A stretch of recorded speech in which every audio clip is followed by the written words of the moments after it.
The previous version of the BIMrx CreateTable feature allowed us to bring Excel tables into Revit schedules, but now we have added the ability to convert Excel tables into Revit drafting views as lines, text, and filled regions. Here we have an Excel table, and the first thing we want to do is set up the print area to identify which portion of that Excel table will be converted to a Revit drafting view. Then we can come back to BIMrx, where we can select the file, select the sheet, and wait for BIMrx to do its job, which is converting that Excel table into lines, text, and filled regions onto a drafting view. And there you have it. Our drafting view has been created as Revit lines and text. But wait, there's more, of course.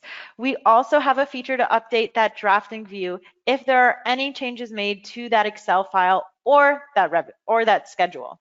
So here we are going to go ahead and quickly make some changes to, some text, modify some data, and even go ahead and fill in some cells with different colors just to see how BIMrx handles that change. And once we have those changes, we can come back to the CreateTable feature and select that Excel file and simply hit Update.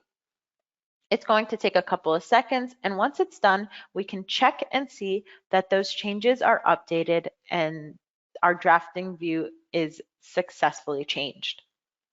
This new addition to the CreateTable feature allows for even more ways to integrate our Excel files into our Revit projects.